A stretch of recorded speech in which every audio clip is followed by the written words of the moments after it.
नमस्कार दोस्तों, मैं रिजवी सर आपके साथ SSG Gurukul official YouTube channel पर आ गया हूं। जल्दी से जल्दी आप लोग लाइव आ जाओ, जल्दी से जल्दी लाइव आओ। मैं आप लोगों के साथ आज SSG Gurukul official YouTube channel पर आपके साथ आ गया हूं।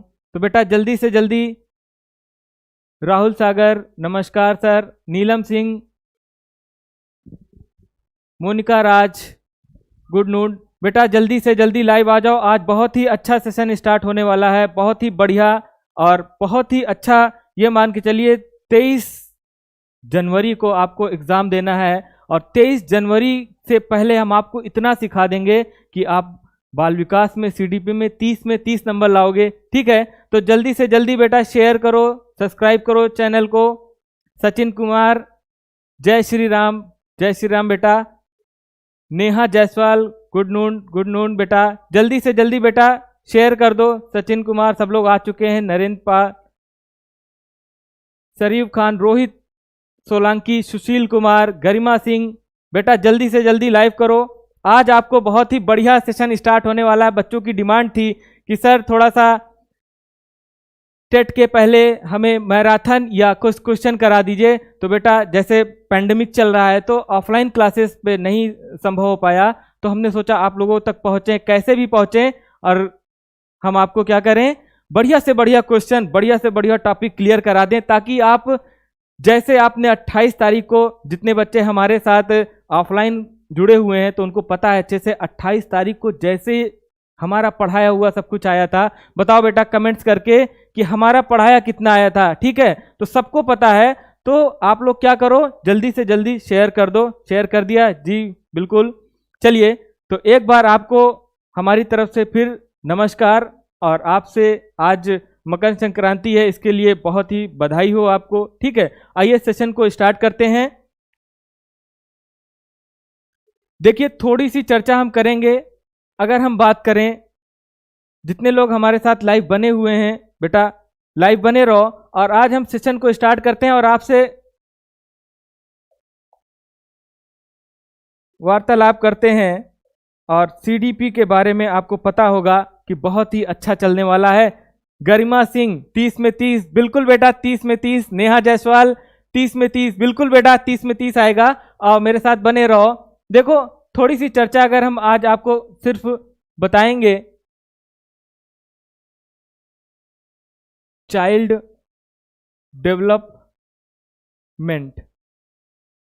डेवलपमेंट की बात करें हम, तो बेटा थोड़ा सा मेरे साथ बने रहना। बस 5 मिनट का टाइम लेंगे और सीधे क्वेश्चन पर आएंगे। अगर हम बताएं आपको तो थोड़ा सा आप इसकी हिस्ट्री जानो। ठीक, थोड़ी सी, बस 5 मिनट का टाइम लेंगे, बने रहिए मेरे साथ। ठीक बेटा, आओ। अगर हम कहें चाइल्ड डेवलपमेंट तो आप इसको हिंदी में क्या कहते हो, बाल विकास। क्या कहते हो, बाल विकास। और अगर हम आपसे कहें बाल विकास, और बाल विकास के बारे में थोड़ा सा हम पीछे जाएंगे बैक में, कि बाल विकास के पहले हम लोग क्या किसका अध्ययन करते हैं, तो आप कहते हो मनोविज्ञान का। किसका, मनोविज्ञान। और इसी को आप कहते हो क्या, साइकोलॉजी। क्या कहते हो, साइकोलॉजी। ठीक, अब देखो अगर हम कहें कि मनोविज्ञान, और मनोविज्ञान की उत्पत्ति कैसे हुई, तो मनोविज्ञान के बारे में थोड़ी सी चर्चा करेंगे और आपको बताएंगे कि मनोविज्ञान से पहले आपने एक सब्जेक्ट का नाम सुना होगा, और उसका नाम क्या, दर्शन शास्त्र। क्या, दर्शन शास्त्र। बेटा हमारी आवाज और सब कुछ क्लियर दिख रहा है कि नहीं, पहले एक बार कमेंट्स कर दो। सब दिख रहा है, जल्दी से कमेंट्स करो। मेरी आवाज आ रही है, सारी चीजें क्लियर चल रही हैं। आगे सेशन को स्टार्ट करें, जल्दी से मैसेज करो बेटा।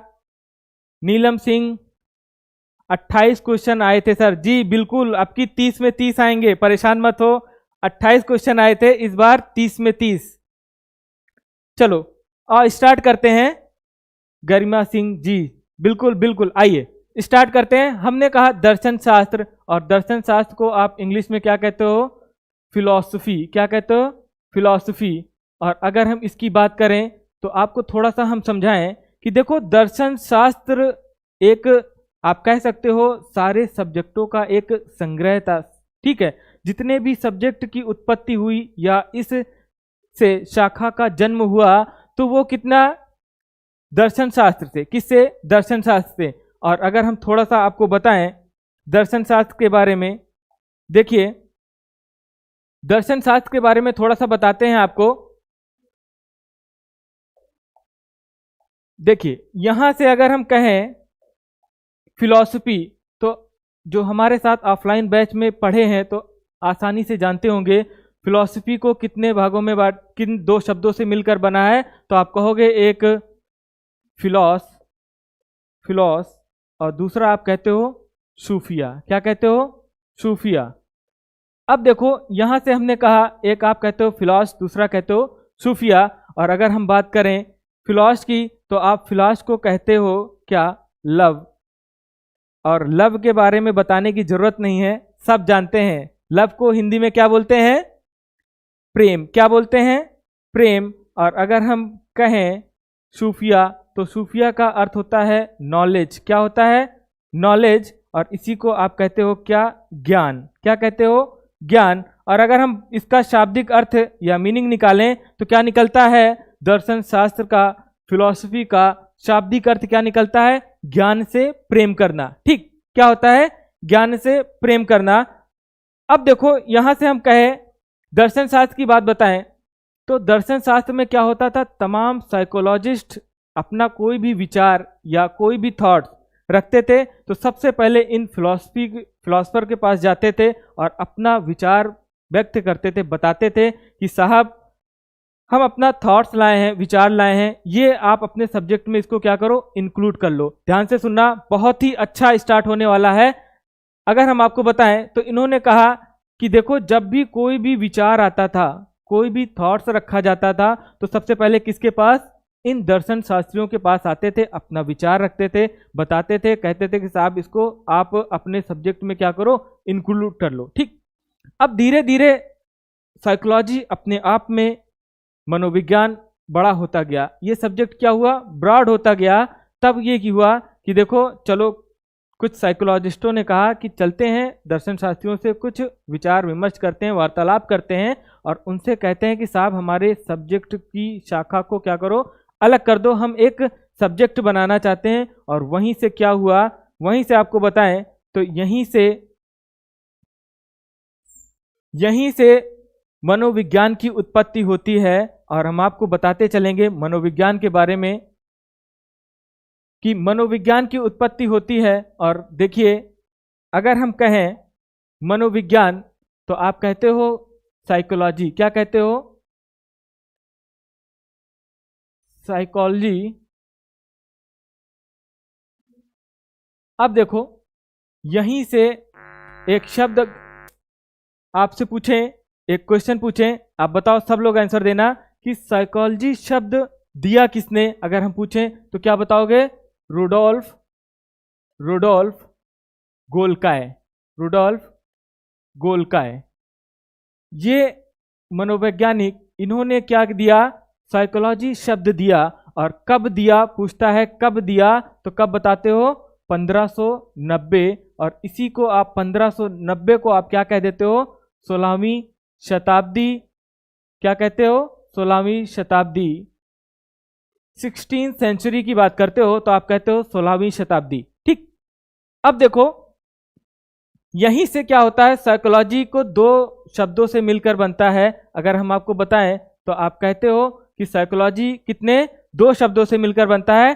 पहला आप कहते हो कि एक साइकी, पहला आप कहते हो साइकी, दूसरा आप कहते हो लोगस। क्या कहते हो? लोगस। पहला आप कहते हो साइकी और दूसरा आप कहते हो लोगस। अगर हम साइकी का अर्थ जाने तो साइकी का अर्थ क्या होता है? आप कहते हो सोल। क्या कहते हो? सोल। और सोल की बात करें तो आप हिंदी में क्या कहते हो? इसको आत्मा। क्या कहते हो? आत्मा। ठीक, यहां तक बातें क्लियर हुई। अगर हम कहें लोगस तो लोगस को आप कहते हो स्टडी। क्या कहते हो? स्टडी। और इसकी बात करें तो आप इसको हिंदी में क्या कहते हो? अध्ययन। क्या कहते हो? अध्ययन। अगर हम कहें आपसे, अब यहां पर देखो ध्यान से सुनना, हमने कहा आत्मा और यहाँ पर कहा अध्ययन, और यहीं से स्टार्ट हुआ। तो आपने सबसे पहला अध्ययन कौन सा पढ़ा? तो कौन सा? आत्मा का अध्ययन। कौन सा अध्ययन पढ़ा? आत्मा का अध्ययन। मतीन अली, नेहा जायसवाल, बेटा कमेंट्स करो, आत्मा का अध्ययन। ठीक, अब देखो यहीं से हमारा क्या होता है, एक अध्ययन, पहला अध्ययन आया आत्मा का अध्ययन, दूसरा, इसी तरह हमारे 4 अध्ययन आते हैं। तो हम चारों अध्ययन के बारे में थोड़ा सा डिस्कस करेंगे, आपको बताएंगे। देखिए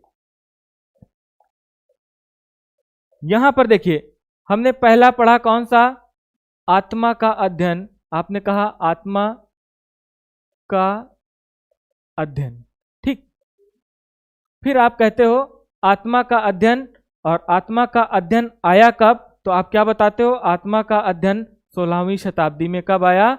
16वीं शताब्दी, ठीक। अगर हम बात करें 16वीं शताब्दी की, तो 16वीं शताब्दी में लाया कौन? तो आप कहते हो अरस्तु, प्लेटो, डेकार्टो। अरस्तु, प्लेटो, डेकार्टो, ठीक। अब देखो इसके बाद कौन सा अध्ययन आया? 16वीं शताब्दी के बाद आया नैन्सी पाल। नमस्ते बेटा, आ जाओ जल्दी से, लाइव आ जाओ, सेशन को और शेयर करो जल्दी से, ठीक है। लक्ष्मी सिंह का देखिए आंसर आ गया, क्या बता रहे हैं? दूसरा आता है मन। दूसरा कौन सा अध्ययन आता है? जल्दी से बताओ कौन सा आया? मन मस्तिष्क का अध्ययन, मस्तिष्क का अध्ययन, ठीक। अब देखो मन मस्तिष्क का अध्ययन आया, और लाया कौन? तो आप बताते हो पंपोनॉजी, पंपोनॉजी, ठीक। क्या बताते हो? पंपोनॉजी। और अगर हम बात करें ये कब आया, यहां पर आपने बताया 16वीं शताब्दी, और यहां की बात करें तो आप कहते हो 17 और 18वीं शताब्दी तक। कौन सा अध्ययन चला? 17 और 18वीं शताब्दी तक कौन सा अध्ययन चला? तो आप कहते हो मन मस्तिष्क का अध्ययन चला। थोड़ी सी राइटिंग मेरी गड़बड़ होगी, ठीक है, समझ लेना। अगर देखो, अगर हम बात करें 19वीं शताब्दी की, तो 19वीं शताब्दी में आप कहते हो कि 19वीं शताब्दी में कौन सा अध्ययन आया? तो आप कहते हो चेतना का अध्ययन। कौन सा? चेतना का अध्ययन, ठीक। अब देखो चेतना के अध्ययन के बाद, आप चेतना के अध्ययन के बारे में अगर पूछो कि कौन लाया, तो आप बताओगे William Wundt, William James, William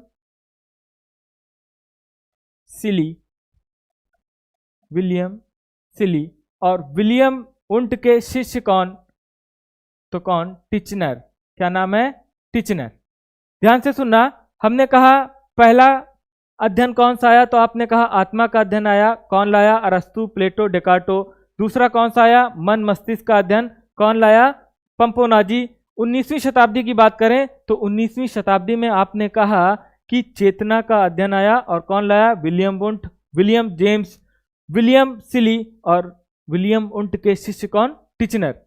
अब देखो यहीं पर बात करें 20वीं शताब्दी की, तो 20वीं शताब्दी में कौन सा अध्ययन आता है? तो आप कहते हो व्यवहार का अध्ययन। कौन सा? व्यवहार का अध्ययन। और कौन लाया? तो आप कहते हो वाटसन। क्या कहते हो? वाटसन।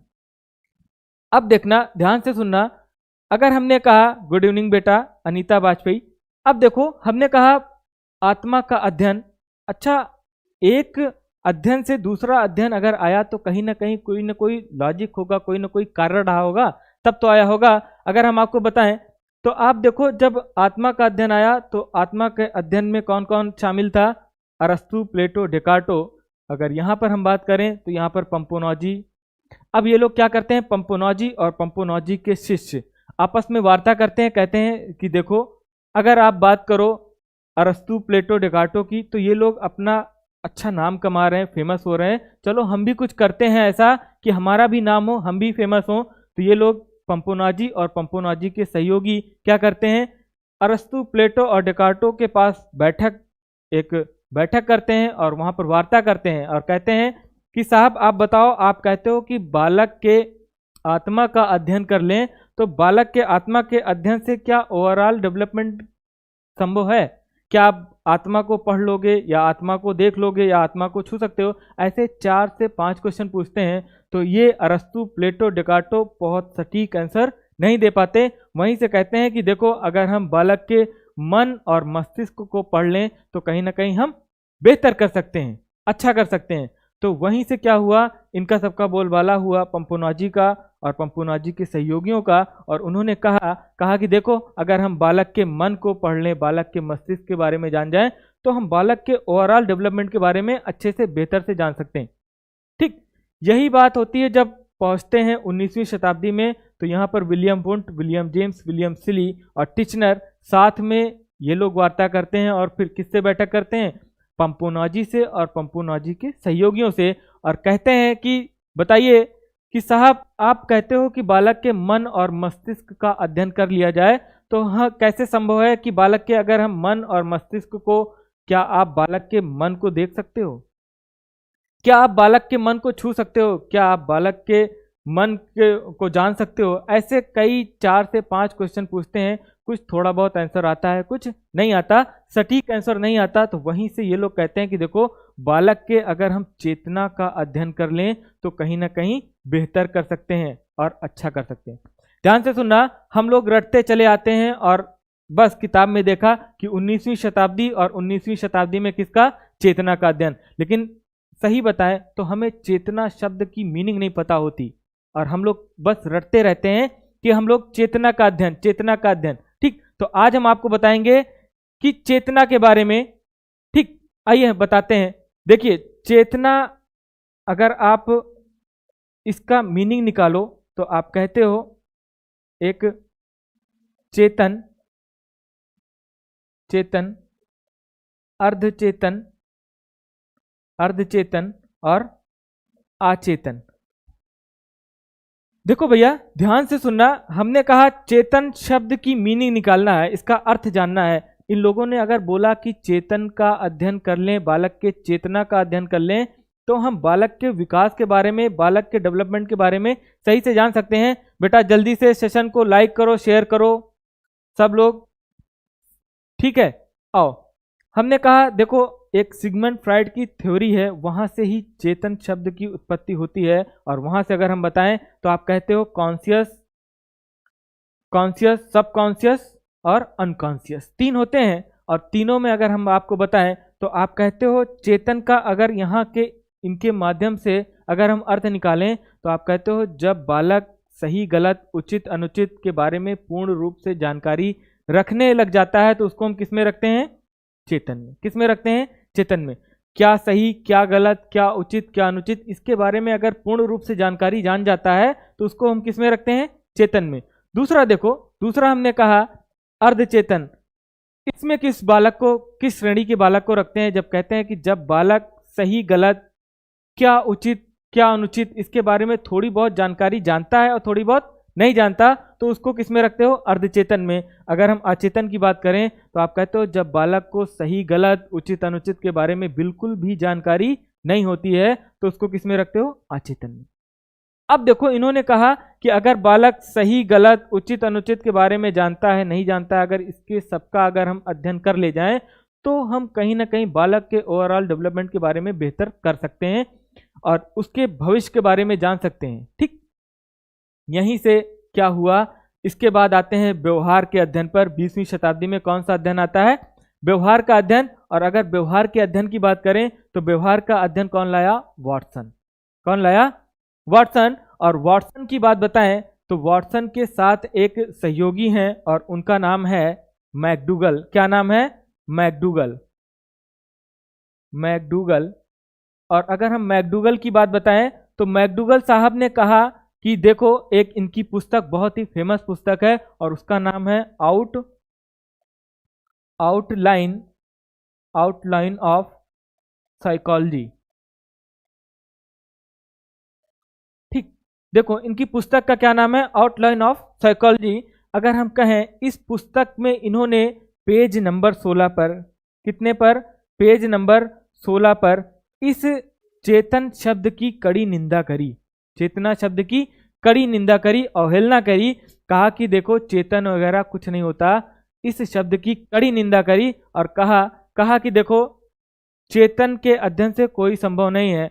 और इसी के बाद इन्होंने कहा देखो अगर हम बालक के व्यवहार का अध्ययन कर लें, उसके बिहेवियर को जान जाएं, तो कहीं ना कहीं हम बहुत ही अच्छा, बहुत ही बढ़िया डेवलपमेंट कर सकते हैं और उसके बारे में जान सकते हैं। तो वहीं से 20वीं शताब्दी में क्या हुआ, जो अभी तक प्रेजेंट में चल भी रहा है, तो इन्होंने कहा कि देखो आप ना आत्मा की बात करो, ना मन मस्तिष्क की बात करो, ना चेतना की बात करो। अगर हम बालक के व्यवहार को पढ़ लें, बालक के व्यवहार को जान जाएं, तो उसके आत्मा को भी जान जाएंगे, उसके मन को भी जान जाएंगे, उसके चेतना के बारे में भी जान जाएंगे कि उसको कितना सही गलत उचित अनुचित पता है, कितना नहीं पता। तो आई होप यहां तक आप लोगों को समझ में आया होगा। बताओ जल्दी से कमेंट्स करो, यहां तक चीजें बिल्कुल क्लियर हो गई कि नहीं, जल्दी से बताओ।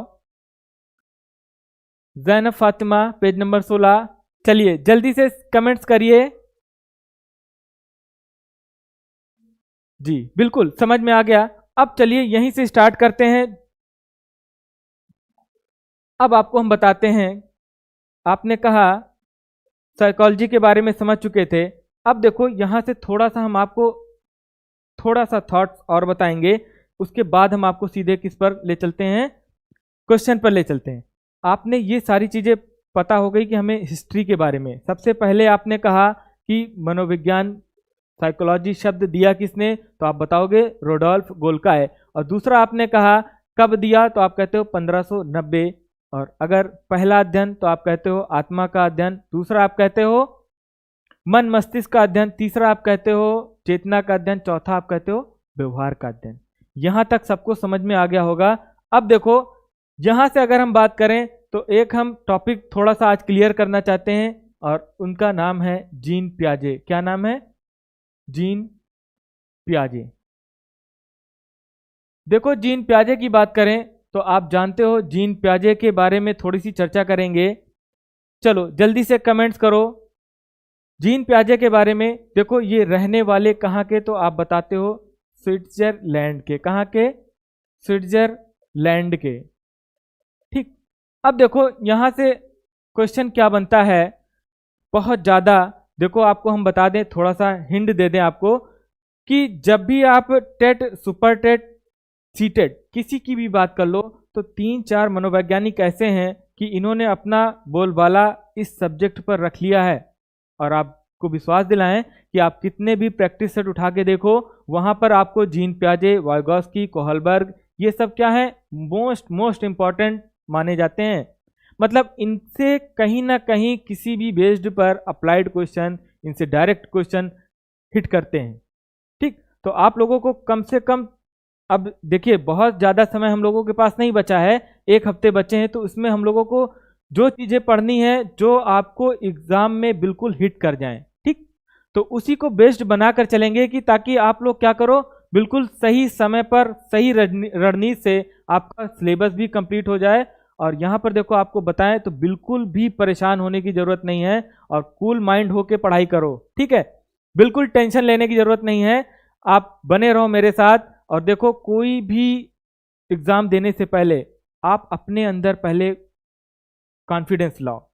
और जब आपके अंदर कॉन्फिडेंस आ जाता है तो ऑटोमेटिक आपका क्या होता है, आपका कॉन्फिडेंस लेवल बढ़ जाता है। और हम आपको बताएं, आप कितने भी सब्जेक्ट में तैयारी कर लो और सीडीपी में अगर थोड़ी सी भी तैयारी कर लेते हो ना, तो आपको ये सब्जेक्ट ऐसा है कि आप कह सकते हो कि ये नंबर गेनर है।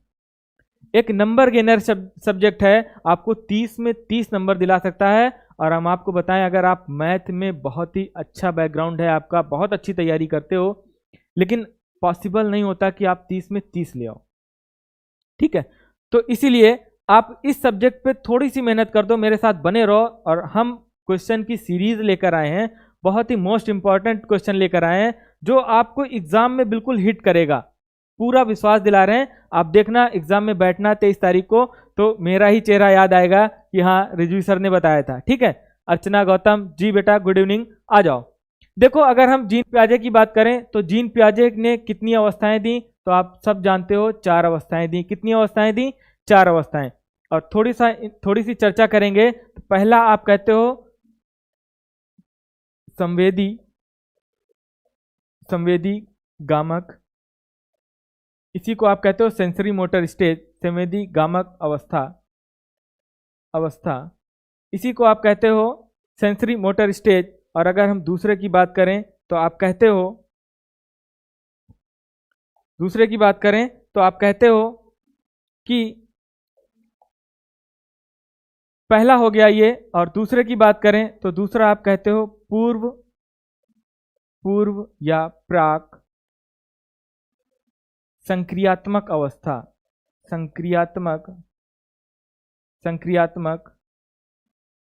अवस्था। ठीक है। अब देखो तीसरे नंबर पर आ जाओ, और तीसरे नंबर की बात करें तो आप तीसरे नंबर पर कहते हो मूर्त या ठोस या स्थूल संक्रियात्मक अवस्था। ठीक। चौथा आप कहते हो अमूर्त या औपचारिक संक्रियात्मक अवस्था। पहला आपने कहा संवेदी गमक अवस्था, दूसरा आपने कहा पूर्व या प्राक संक्रियात्मक अवस्था, तीसरा आपने कहा मूर्त ठोस या स्थूल संक्रियात्मक अवस्था, चौथा आपने कहा अमूर्त या औपचारिक संक्रियात्मक अवस्था। यहां तक चीजें क्लियर हैं। अब देखो अगर हम बात करें एज की तो आप पहला कहते हो, देखो हम आपको बताएं तो पहला आप कहते हो 0 से 2 वर्ष, या कहीं कहीं आपको मिलेगा क्या, जन्म से 2 वर्ष। तो देखो अगर हम जन्म से 2 वर्ष ऑप्शन में मिलता है तो हम किसको सही करते हैं? सर आप बहुत अच्छे से समझा रहे हैं। ठीक बेटा, बहुत बढ़िया। देखो आपने कहा जन्म से 2 वर्ष, दूसरा आपने कहा 2 से 7 वर्ष, क्या कहा, 2 से 7 वर्ष, और तीसरा आप कहते हो 7 से 11, और चौथा आप कह देते हो 11 से आगे। और आगे की बात करें तो आप 11 से 15 वर्ष, 16 वर्ष, 18 वर्ष, है ना। तो पहला आपने कहा संवेदी या इंद्रिय जनित गामक अवस्था भी बोलते हैं इसको, इसका आपने कहा 0 से 2 वर्ष, दूसरा आपने कहा 2 से 7, तीसरा 7 से 11, चौथा आपने कहा 11 से आगे। यहां तक सबको समझ में आ गया बेटा? अब देखो आगे हम बताते हैं आपको, आगे बढ़ते हैं, थोड़ा सा समझाते हैं। यहां से देखो जीन पियाजे की थ्योरी में आपको पूछता है, सबसे ज्यादा पूछता क्या है कि देखो इनके 2-4 वर्ड बहुत परेशान करते हैं, आज उसको सीख लेते हैं, आज के बाद कभी परेशान नहीं करेंगे।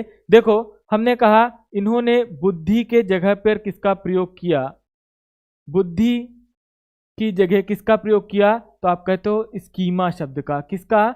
स्कीमा शब्द का।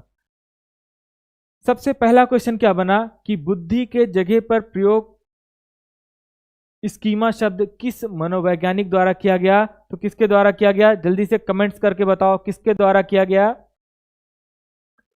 जीन पियाजे के द्वारा। स्कीमा शब्द का प्रयोग किसके द्वारा? जीन पियाजे के। अब देखो इसी को आप कहते हो मानसिक संरचना। क्या कहते हो?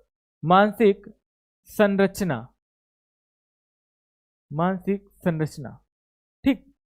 अब देखो यहां से अगर हम बताएं आपको तो यहीं से इन्होंने स्कीमा को 2 भागों में बांटा। कितने भागों में? 2 भागों में। एक इन्होंने कहा संगठन,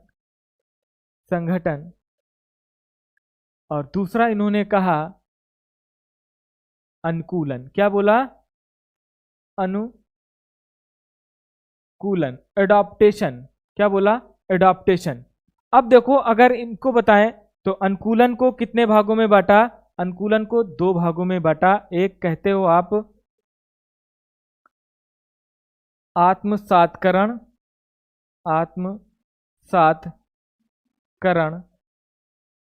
इसी को आप बोलते हो समावेशन, और दूसरा आप कहते हो समविष्टीकरण,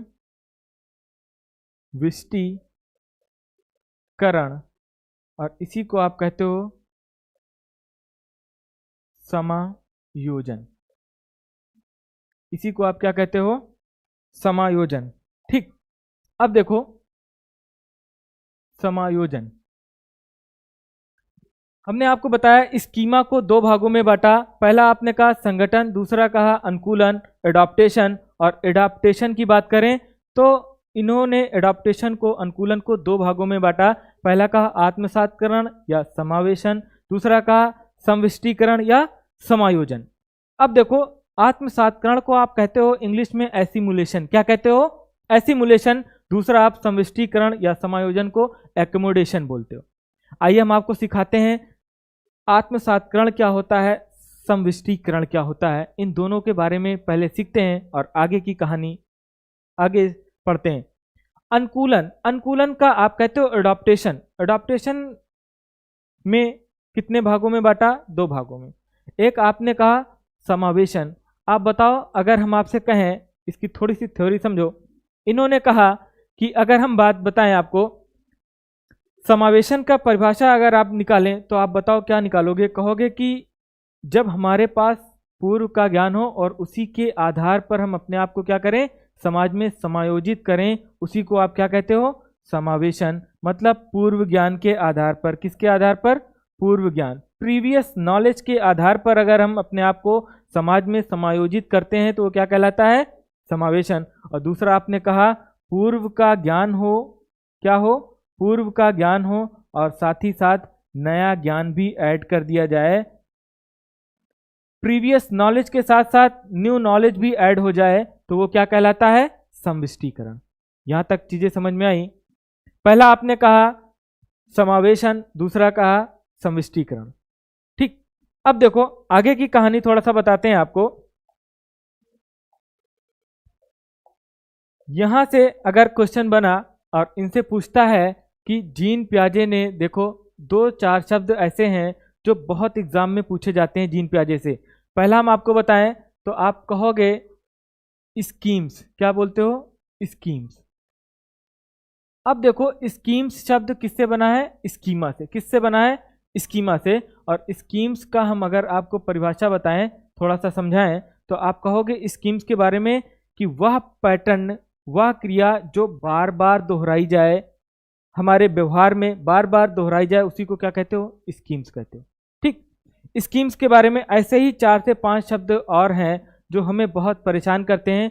उसको अगर हम आपको इसकी परिभाषा बताएं तो आप इसकी परिभाषा क्या लिखोगे? लिखोगे वह पैटर्न जो बार बार क्रिया दोहराई जाए, उसी को क्या कहते हो? स्कीम्स। और स्कीम्स का अगर हम आपको बात बताएं तो आप कहते नहीं हो कि जो मतलब रोजमर्रा की जिंदगी में, जैसे एक क्वेश्चन आया और पूछा कि एक बालक विद्यालय जाते समय अपने शर्ट का बटन बंद करता है, तो वह किसके अंतर्गत आएगा? तो किसके अंतर्गत आएगा? स्कीम। मतलब डेली रूटीन में जो कार्य हम कर रहे हैं और उसको अगर उस आधार पर क्वेश्चन आया तो क्या बताओगे? स्कीम्स। अब देखो एक शब्द आता है विकेंद्रीकरण। क्या होता है? विकेंद्रीकरण। अब देखो विकेंद्रीकरण, डिसेंट्रलाइजेशन।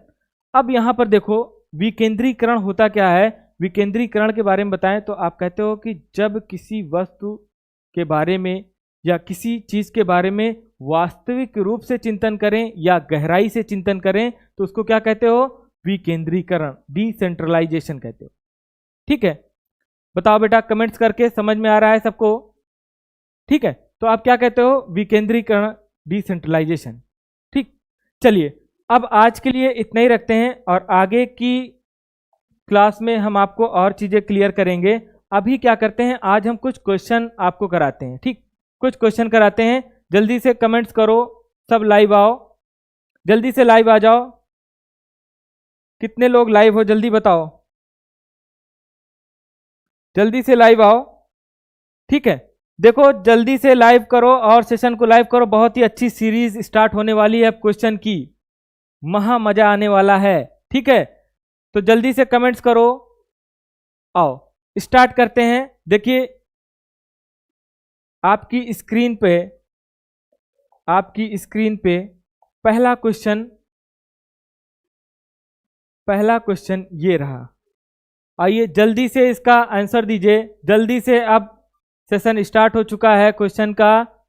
इंदु यादव, नेहा जायसवाल, मतीन अली, लक्ष्मी सिंह, जल्दी से कमेंट्स करो और लाइव आओ। चलो इसका आंसर बताओ। चलो जल्दी से इसका आंसर बताओ। देखो क्या लिखा है, एक संरचनावादी कक्षा में, और पहला ऑप्शन है छात्र और शिक्षक दोनों सक्रिय हैं। पहला ऑप्शन है छात्र और शिक्षक दोनों सक्रिय। दूसरा ऑप्शन छात्र सक्रिय है लेकिन शिक्षक निष्क्रिय है। और तीसरा ऑप्शन देखो क्या बोला है, छात्र निष्क्रिय होते हैं लेकिन शिक्षक सक्रिय होते हैं। और चौथा ऑप्शन कह रहा है शिक्षक और छात्र दोनों निष्क्रिय। कौन सा होगा बेटा, जल्दी से बताओ, जल्दी से बताओ कौन सा होगा, कौन सा आएगा, जल्दी से आंसर करो। बहुत बढ़िया। ए मधु सिंह, ए अर्चना गौतम, ए नेहा जायसवाल, ए अंशिका शुक्ला, ए फुरकान अहमद। बताओ बेटा क्या होगा, ए होगा। देखो यहां पर हम आपको समझाएं, आपने कहा क्वेश्चन में क्या लिखा है, एक संरचनावादी कक्षा में छात्र, पहला क्वेश्चन क्या आया, एक संरचनावादी कक्षा में, पहला ऑप्शन कह रहा छात्र और शिक्षक दोनों सक्रिय हैं। हम आपको समझाएं, देखो लाइन को समझो, क्वेश्चन की लाइन को समझो। अगर हम कहें कि अगर एक कक्षा है, ठीक, एक क्लासरूम है, और वहां पर अगर देखो छात्र और शिक्षक दोनों सक्रिय होंगे, मान लीजिए मैं पढ़ा रहा हूं और आप भी पढ़ रहे हो, तो अगर दोनों सक्रिय होंगे तभी तो बेहतर होगा, होगा कि नहीं? जल्दी से कमेंट्स करो। फुरकान अहमद, हो बेटा, ठीक है, तो जल्दी से आंसर करो। देखो आपने कहा कि छात्र और शिक्षक दोनों सक्रिय हों, ठीक। दूसरा ऑप्शन कहा छात्र सक्रिय लेकिन शिक्षक निष्क्रिय, और जैसे ही निष्क्रिय आया तो ये ऑप्शन क्या हो गया आपका, गलत हो गया। ये निगेटिव वर्ड जुड़ गया तो ये क्या हो गया, गलत हो गया। अब देखो दूसरा ऑप्शन कह रहा है छात्र निष्क्रिय, फिर देखो क्या हो गया, छात्र निष्क्रिय बता दिया। और तीसरे में देखो क्या कह रहा है, दोनों निष्क्रिय हो। तो कौन सा राइट होगा, पहला ऑप्शन राइट होगा। कितने लोगों का पहला सही हो गया? चलो ठीक है, जल्दी से वीडियो को शेयर करो, बहुत ही अच्छी सीरीज स्टार्ट होने वाली है। आइए दूसरे क्वेश्चन की ओर बढ़ते हैं। और दूसरा क्वेश्चन ये रहा आपकी स्क्रीन पे। दूसरे क्वेश्चन की बात करें तो दूसरा क्वेश्चन, आइए जल्दी से देखिए दूसरा क्वेश्चन क्या कह रहा है।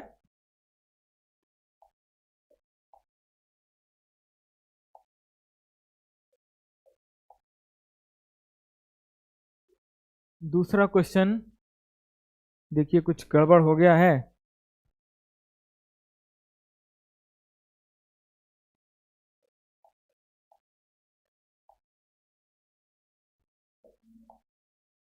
आइए कोहलबर्ग, देखिए यहां पर अगर हम बताएं तो आप कहते हो कोहलबर्ग के बारे में, अगर हम आपको बताएं तो आप कहते हो कोहलबर्ग तीसरे स्टेज का लेवल 2 है। जल्दी से आंसर दो, तीसरे स्टेज का लेवल 2 है, आप बताओ। एक मिनट बेटा,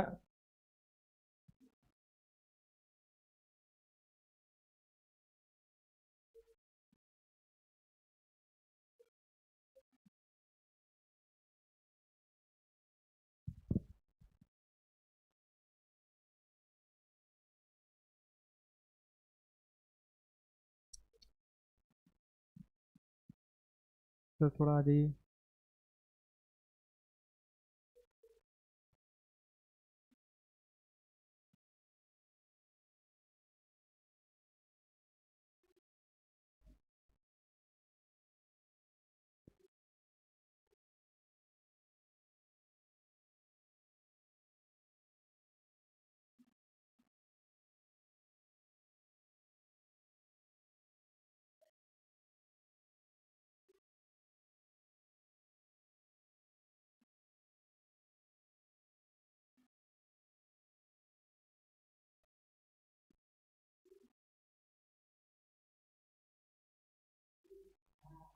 देखिए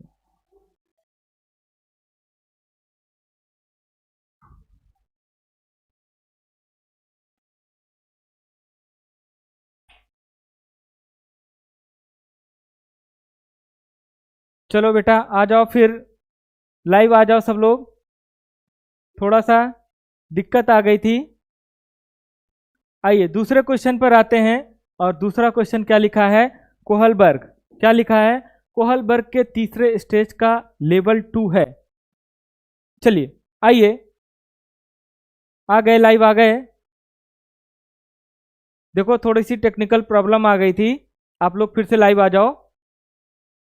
लाइव आ गए हैं सब लोग? दिख रहा है? एक बार कमेंट्स करके बता दो जल्दी से। आ गए?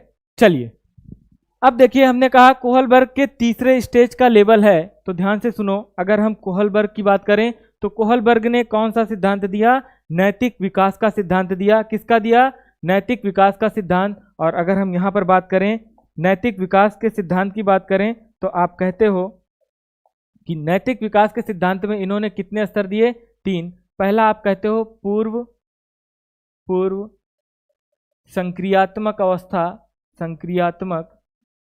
अवस्था, और दूसरा आप कहते हो, आप कहते हो पहले को आप कहते हो, अगर हम बात करें पहले की, तो आप पहले को कहते हो पूर्व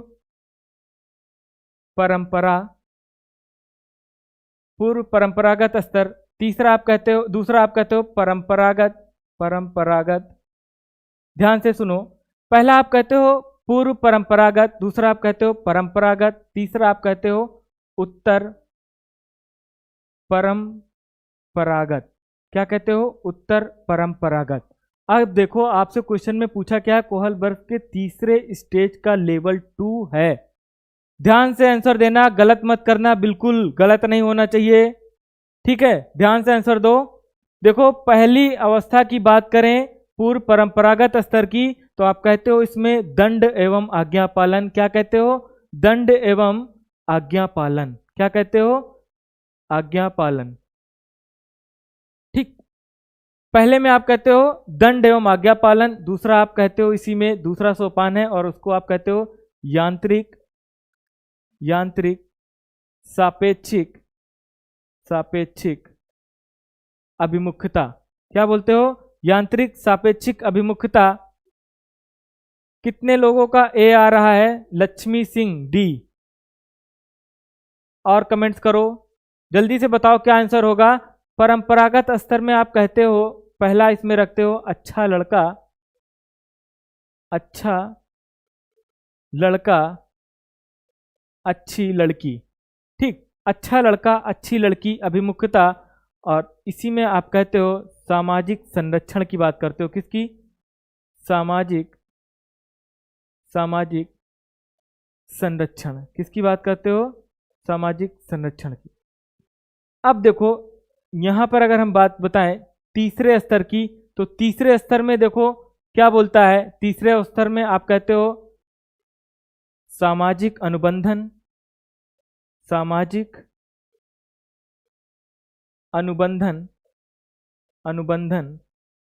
और चौथा आप कहते हो सार्वभौमिक नैतिक विकास। अब देखो, ध्यान से क्वेश्चन पढ़ो, अब बताओ क्या आंसर होगा। हमने पूछा कोहलबर्ग के तीसरे स्टेज का लेवल 2 है। तीसरा स्तर कौन सा? उत्तर परंपरागत स्तर। और इसमें क्या आपने बताया? सामाजिक अनुबंधन।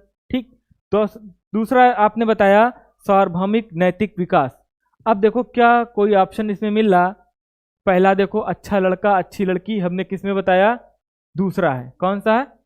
दूसरा। और बात किसकी कर रहा? तीसरे स्टेज की, तीसरे की बात कर रहा। पहले में आपने कहा अच्छा लड़का अच्छी लड़की अभिमुखता और कानून व्यवस्था, तो किसमें आएगा? सामाजिक संरक्षण में। आज्ञाकारिता दंड, तो आज्ञा पालन और दंड की बात किसमें? पहले स्तर में। इसमें तीसरे स्टेज का कोई जिक्र नहीं किया, तो कौन सा? इनमें से कोई नहीं, डी ऑप्शन सही हो जाएगा। कितने लोगों का डी सही? जल्दी से बताओ, डी कितने लोगों का सही हो गया? चलिए, सबका सही हो गया, समझ में आ गया? कमेंट्स करके बताओ समझ में आया कि नहीं। एक बार जल्दी से कमेंट्स करो, बताओ समझ में आया कि नहीं। क्वेश्चन आपके समझ में आया कि नहीं, जल्दी से कमेंट्स करो। आशमा यादव डी, बिल्कुल बेटा, सबका डी आ रहा है ना, किसी को डाउट तो नहीं? जल्दी से कमेंट्स करो। आओ आगे चलते हैं, नेक्स्ट क्वेश्चन की बात करें। तो नेक्स्ट क्वेश्चन पे देखो, आप कहोगे एनईपी। देखो एनपीई की बात करें, राष्ट्रीय शिक्षा नीति की बात करें, तो देखो आजकल इससे 2 से 3 क्वेश्चन हर पेपर में आपने सीटेट में देखा होगा। तो सीटेट में हर पेपर में 2 से 3 क्वेश्चन बन रहे हैं। ठीक, अब देखो ध्यान से क्वेश्चन को पढ़ो और आंसर दो। सबका कमेंट्स हम देख रहे हैं। नेहा जायसवाल जी, आसमा यादव आया समझ में, Shipra Singh yes sir, Lakshmi ji sir, Mateen Ali जी सर, एहसान अब्बास यस सर। चलिए आइए समझते हैं, एनपीई 2020 के अनुसार कितने प्रतिशत छात्रों को व्यावसायिक प्रशिक्षण दिया जाएगा। ध्यान से सुनना, थोड़ा सा हम इस पर चर्चा करेंगे। एनपीई पर नेशनल पॉलिसी एजुकेशन की बात करें तो आपको हम बताएं, थोड़ा सा की पॉइंट बताएंगे। यहाँ पर देखना, पहला आप कहते हो कि ये लागू कब हुआ था, थोड़ी सी चर्चा करेंगे। तो आप बताते हो 1968। क्या बताते हो? 1968। 1968 में सबसे सर्वप्रथम पहले एनपीई लागू किया गया, तो आप बताते हो 1968। ठीक, अब देखो दूसरा आप कहते हो कि दूसरी बार कब लागू हुआ, तो आप कहते हो 1986। कब कहते हो? 1986 में। और तीसरी बार कब हुआ, तो 2020।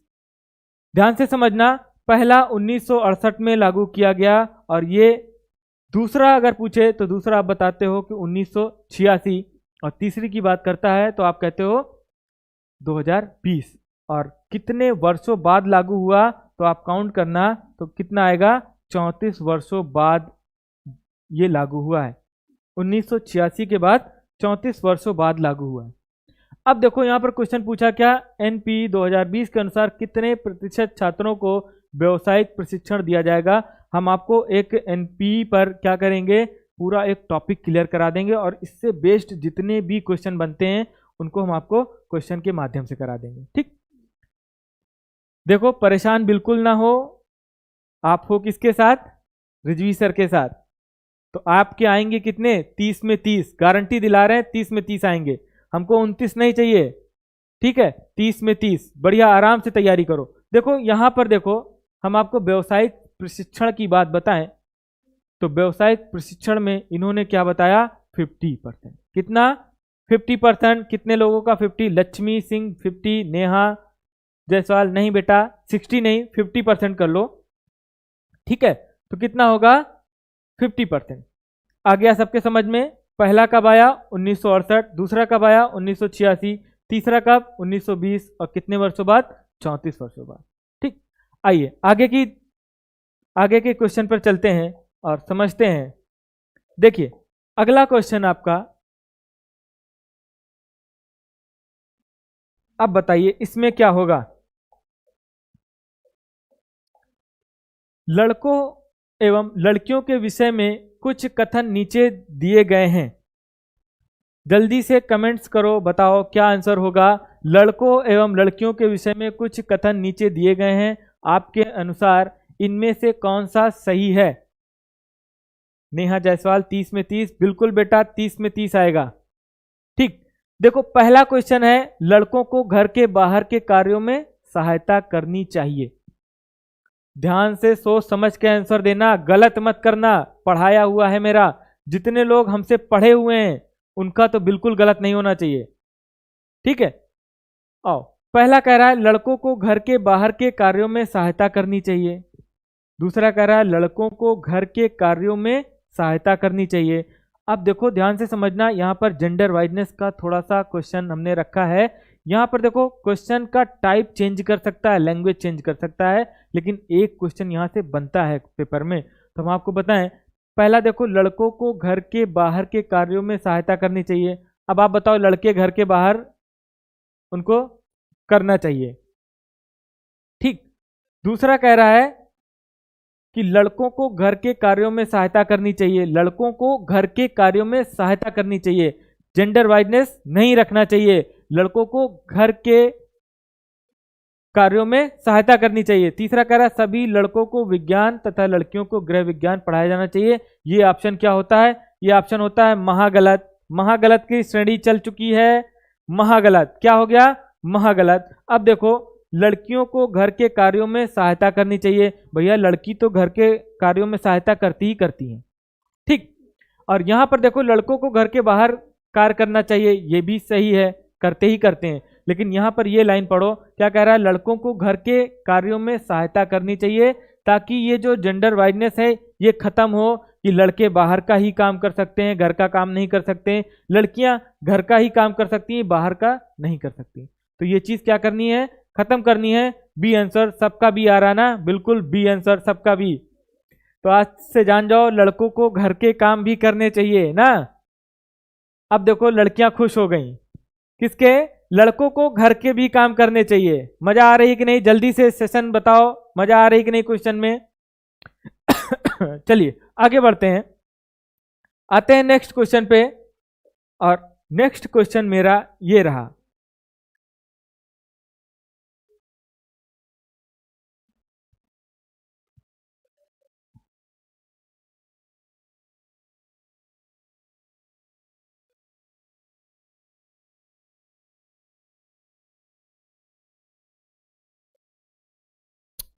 अरे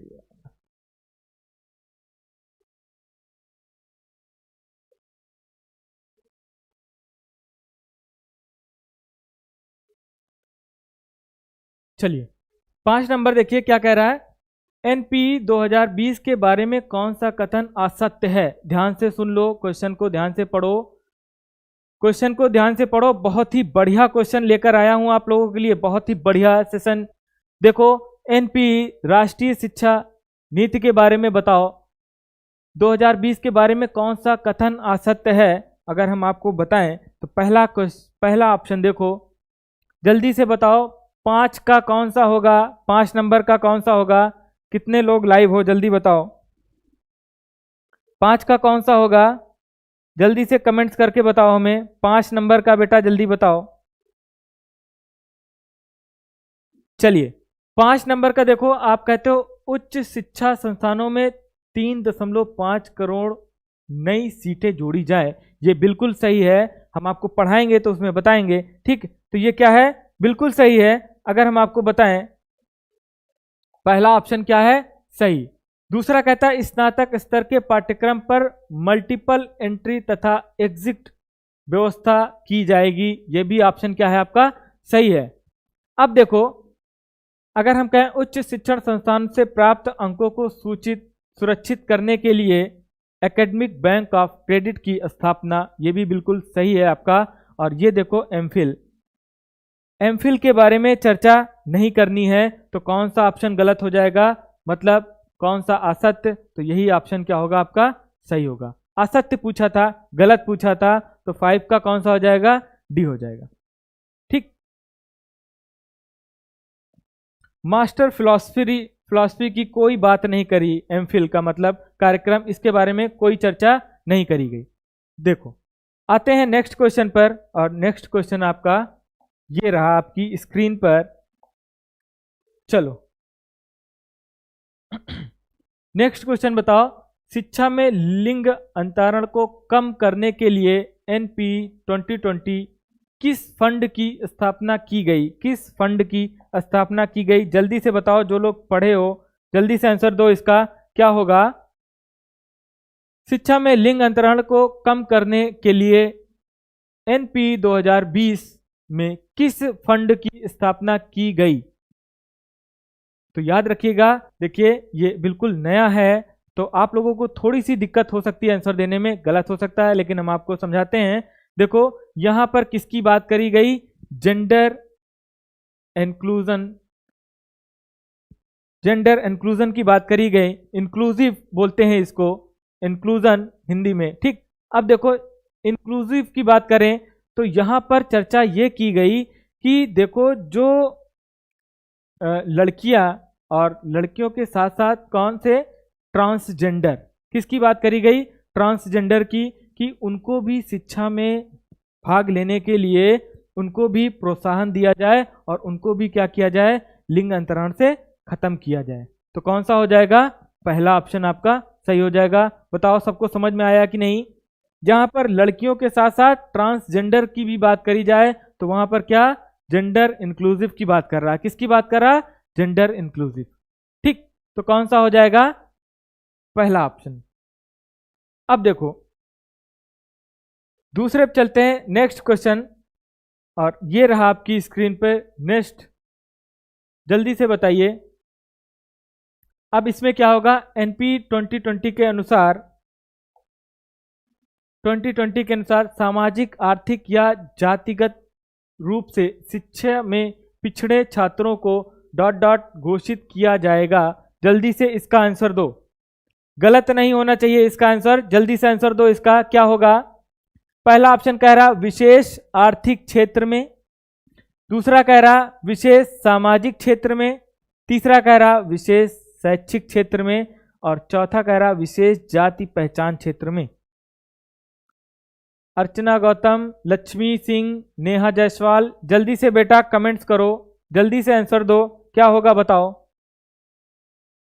कौन सा होगा, जल्दी से बताओ कौन सा होगा। पहला आपने कहा विशेष आर्थिक क्षेत्र, दूसरा कहा विशेष सामाजिक क्षेत्र, तीसरा कहा विशेष शैक्षिक क्षेत्र, और चौथा ऑप्शन आपका है विशेष जाति पहचान। चलिए, अर्चना गौतम का सी आ चुका है, आनंद कुमार का सी आ चुका है, इंदु यादव का बी आ चुका है, आसमा यादव का सी आ चुका है, मतीन अली का सी, सन्नी भाई सी, नेहा जायसवाल सी, नरेंद्र सिंह राठौर सी, शिप्रा सिंह सी, शीला गुप्ता बी, फुरकान अहमद सी, आकांक्षा शुक्ला सी, नीलम सिंह सी, जन्नत फातिमा सी। आइए देखो, यहां पर अगर हम बात करें सामाजिक आर्थिक जातिगत रूप से शिक्षा में पिछड़े छात्रों को, तो यहां पर देखो आर्थिक क्षेत्र की कोई बात नहीं करी गई। ठीक है, आर्थिक क्षेत्र की कोई बात नहीं करी गई, ना सामाजिक क्षेत्र की बात करी गई। यहां पर तो ये डायरेक्ट लिखा हुआ है सामाजिक आर्थिक और जातिगत रूप में। आप क्वेश्चन की लाइन को समझो, क्या लिखा हुआ है, सामाजिक आर्थिक और जातिगत रूप से पिछड़े छात्रों को अगर तीनों चीजें आपके क्वेश्चन में ही इंडिकेट कर दी गई तो कौन सा ऑप्शन हो जाएगा, शैक्षिक क्षेत्र। कौन सा हो जाएगा, शैक्षिक क्षेत्र। ध्यान से देखो, अगर हम क्वेश्चन को सही से पढ़ लेते हैं तो हमारा आंसर गलत नहीं होता। हमने क्या बोला था, एनपी 2020 के अनुसार सामाजिक आर्थिक पहले ही ऑप्शन में आपको मिल गया था, दूसरा जातिगत मिल गया था, तीसरा आपको सामाजिक की बात कर दी गई थी तो सामाजिक मिल गया था, आर्थिक मिल गया था। ठीक, तो ये तीनों आपके क्वेश्चन में था और बात किसकी पूछा था, आर्थिक। यहां तक किसी को डाउट, सबका आ रहा है सी। चलो आगे स्टार्ट करते हैं, आगे बढ़ते हैं। एक बार कमेंट्स करके बता दो क्वेश्चन करने में मजा आ रही कि नहीं, जल्दी से बताओ। हम आपका कमेंट्स पढ़ रहे हैं, जल्दी से बताओ, सबका कमेंट्स पढ़ रहे हैं, जल्दी से बताओ। चलते हैं आगे क्वेश्चन पे।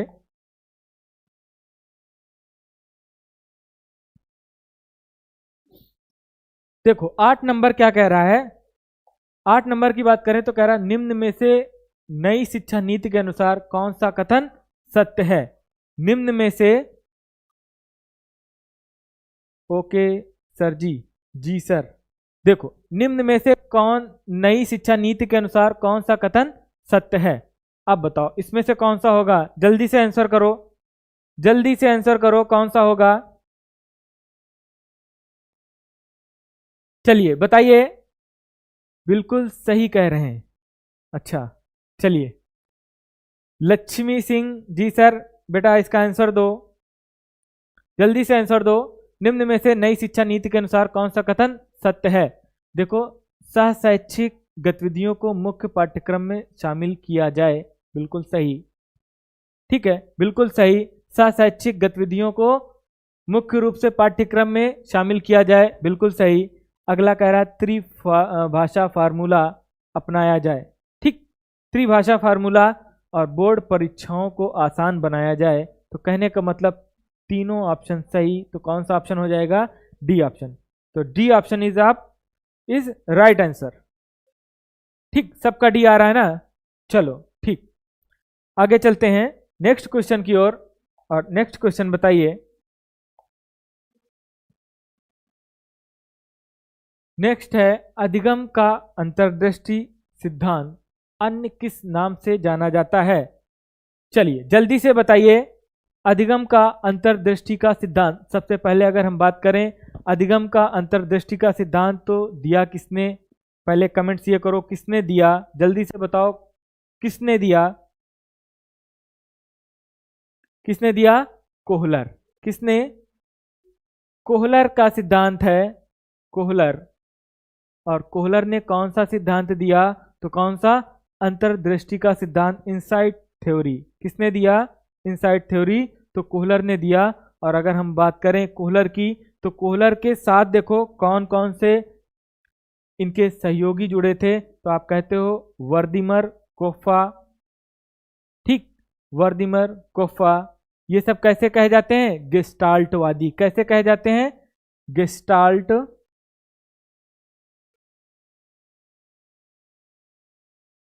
गेस्टाल्टवादी। तो कौन सा आंसर हो जाएगा, जल्दी से बताओ? गेस्टाल्ट सिद्धांत। कौन सा? गेस्टाल्ट सिद्धांत, सी ऑप्शन सही। सबका आ रहा है? शिप्रा सिंह कोहलर जी बिल्कुल, लक्ष्मी 9 का सी, कोफा, वर्दिमर। ठीक, चलिए नेक्स्ट क्वेश्चन की ओर बढ़ते हैं। और नेक्स्ट क्वेश्चन आपका, चलिए बताइए जल्दी से आंसर करिए, इसका क्या होगा? कह रहा राष्ट्रीय शिक्षा नीति 2020 के अनुसार निम्न में से कौन से कथन सत्य हैं? कौन से कथन सत्य हैं? तो आप कहोगे, देखो हम ऐसे क्वेश्चन इसलिए लेकर आए हैं आपके सामने। आप करोगे क्या, इन क्वेश्चन की आप एक कॉपी में नोट करना और वहाँ पर सारे पॉइंट्स जैसे उपरोक्त सभी वाले ऑप्शन मिल रहे हैं, तो उन सारे पॉइंटों के एनईपी टॉपिक का नाम डालना, राष्ट्रीय शिक्षा नीति 2020, और उसमें जितने भी पॉइंट्स ये आपको दिख रहे हैं, ये सारे पॉइंट्स सही वाले क्या करोगे आप? सारे पॉइंट्स आप लिख डालोगे। ठीक, तो इसमें से सत्य पूछा है। और अगर हम बात करें राष्ट्रीय स्तर पर छात्रों के प्रगति के मूल्यांकन हेतु तो मानक निर्धारण के रूप में परख नामक राष्ट्रीय आकलन खेल की स्थापना, ये ऑप्शन आपका सही। अगला देखो, सत्य पूछा है, छात्रों की प्रगति की मूल्यांकन तथा छात्रों को अपने भविष्य के जुड़े निर्णय हेतु कृत्रिम बुद्धिमत्ता सॉफ्टवेयर का प्रयोग, ये भी ऑप्शन क्या है आपका? सही है।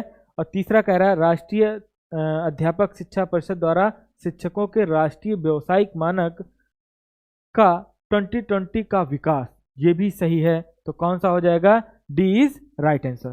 सबका आ रहा है D? D is right answer. चलो आते हैं नेक्स्ट क्वेश्चन पर। और नेक्स्ट क्वेश्चन आपकी स्क्रीन पर, नेक्स्ट क्वेश्चन, चलिए बताइए क्या होगा अगला। 11 कह रहा भूख व प्यास अभिप्रेरणा के संदर्भ में है। चलिए बताइए, भूख व प्यास अभिप्रेरणा के संदर्भ में है। पहला ऑप्शन कह रहा आवश्यकता है, दूसरा कह रहा है प्रोत्साहन है, तीसरा कह रहा चालक, और चौथा ऑप्शन कह रहा उद्दीपन। क्या कह रहा? उद्दीपन। अब बताओ इसमें से क्या होगा, जल्दी से कमेंट्स करो। स्वाति सिंह डी, कौन सा? 11 नंबर का बताओ, 11 नंबर का क्या होगा, जल्दी से आंसर करो।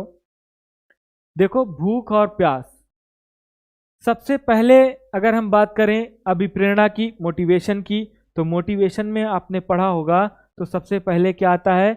आवश्यकता। क्या होती है? आवश्यकता। अगर हम पहले की बात करें तो आप कहते हो आवश्यकता नंबर 1 पर रखते हो। सी, चालक बता रहे हैं। ठीक, अगला आप कहते हो प्रोत्साहन। कितने लोग चालक बता रहे हैं? चलो जल्दी से आंसर दो। शिप्रा, इंदु, आनंद कुमार, 11 का डी उद्दीपन। अगला बताओ, जल्दी से बताओ। 11 का ए नेहा जायसवाल, ए आसमा यादव, ए।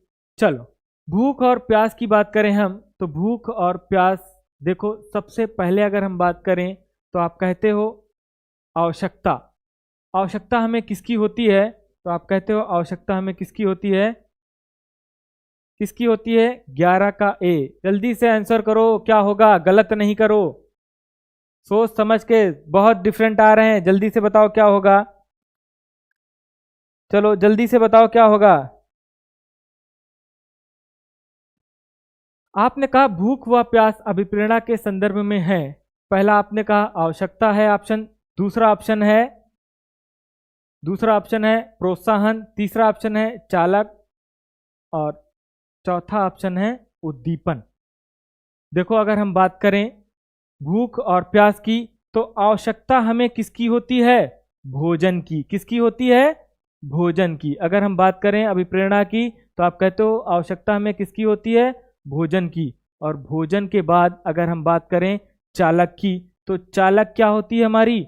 हमारा चालक की बात करें तो आप कहते हो चालक हमारा क्या है? भूख व प्यास। तो सी ऑप्शन सही होगा। जिसका सी है, कितने लोगों का सी आ रहा था? चालक क्या हो जाएगा? भूख व प्यास। C option is right. ठीक, सी कर लो सब लोग, सबका सी हो जाना चाहिए। ठीक, अब देखो अगर हम बात करें नेक्स्ट क्वेश्चन की, चलिए जल्दी से आते हैं नेक्स्ट क्वेश्चन पे। अगला क्वेश्चन क्या है? अब देखो इसमें अधिकता से उत्पन्न होने वाली स्थिति का नाम है। देखो बहुत ही ध्यान से समझो, इसमें गलती मत करो, बहुत ध्यान से समझो। हमने कहा अधिकता से उत्पन्न होने वाली स्थिति का नाम है। आप बताओ हमारे पास कोई चीज है मोटिवेशन। देखो अगर हम मोटिवेशन की बात करें तो आप इसको क्या अभिप्रेरणा की बात करें तो आप क्या कहते हो? मोटिवेशन। क्या कहते हो? मोटिवेशन। मोटिवेशन। और अगर हम इसकी बात करें तो मोटिवेशन को आप हिंदी में क्या बोलते हो? अभिप्रेरणा। और मोटिवेशन वह होता है जो हमें किसी कार्य को करने के लिए क्या कर दे? उत्तेजित कर दे। मान लो अगर आपका एग्जाम है और आपको लक्ष्य दिख रहा है 23 तारीख का, और उस 23 तारीख के लक्ष्य को आप पाने के लिए अगर सामने हमारे कोई लक्ष्य होता है तो हम बहुत तेजी से कार्य करते हैं नहीं करते? तो क्या मोटिवेशन हमको मिलता रहता है? और उस लक्ष्य को देखकर ही हमें हमारे अंदर क्या आती है? मोटिवेशन आता है। चलो अब देखो अगर हम बात करें भूख व प्यास अभिप्रेरणा के संदर्भ में है, देखो सबसे पहले हमने कहा भोजन की बात करी, तो भोजन हमारे लिए क्या है? एक आवश्यकता है। ठीक, और यहां पर अगर देखो 11 का हो गया, अगला 12 नंबर देखो, 11 हो गया, 12 नंबर देखो अगला नेक्स्ट क्वेश्चन क्या था? अधिकता से उत्पन्न। किसकी बात करी? अधिकता से उत्पन्न। यहां पर देखो आपके पास अगर कोई चीज है और कोई सामान है, और अगर आप उससे और अधिक चीजें लेना चाहते हो, तो वो क्या होती है? आपकी आवश्यकता होती है कि नहीं? आवश्यकता होती है कि नहीं? ठीक, देखो किसी कार्य को गति प्रदान करना। जी बिल्कुल सर, थोड़ा बड़ा करिए, पढ़ने में नहीं आ रहा। चलो बड़ा लिखते हैं। चलिए यहां पर हमने कहा अधिकता से उत्पन्न होने वाली स्थिति का नाम है। तो यहां पर देखो जब हमारे पास कोई चीज होती है और उससे ज्यादा हमें अगर नीड होती है तो उसी को हम क्या बोलते हैं? आवश्यकता, नीड। ठीक, यहां तक सबको समझ में आया? सबका सही हो रहा है कि नहीं? जल्दी से कमेंट्स करके बताओ। चलिए बहुत बढ़िया, आप लोगों का आंसर आ रहा है, बहुत बढ़िया। आइए यहां पर देखिए, यहां पर अगर हम बात करें सृजनात्मक शिक्षण प्रतिमान के प्रवर्तक हैं। बहुत ही नया क्वेश्चन बना है, बहुत ही नया। आप बताओ सृजनात्मक शिक्षण प्रतिमान के प्रवर्तक हैं, जल्दी से बताओ।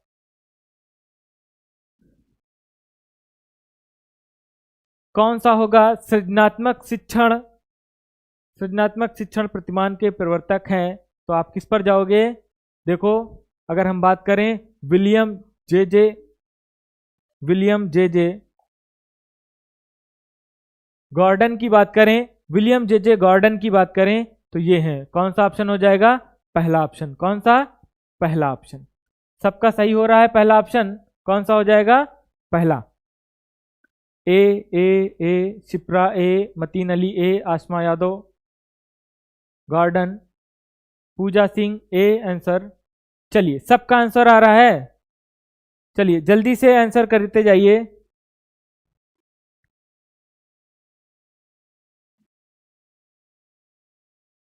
चलिए अगला क्वेश्चन बताइए। आते हैं नेक्स्ट क्वेश्चन पर, और नेक्स्ट क्वेश्चन ये रहा। दूसरा है, जब मानव शरीर के एक भाग को दिए गए प्रशिक्षण का अंतराल दूसरे भाग में हो जाता है तो उसे आप क्या कहते हो? चलिए इसका आंसर दीजिए। जब मानव शरीर के एक भाग को दिए गए प्रशिक्षण का अंतरण दूसरे भाग में हो जाता है तो इसे क्या कहते हैं? जल्दी से बताओ। पहला ऑप्शन कह रहा है क्षैतिज अंतरण, दूसरा कह रहा है ऊर्ध्व अंतरण, और तीसरा कह रहा है द्विपार्श्विक अंतरण।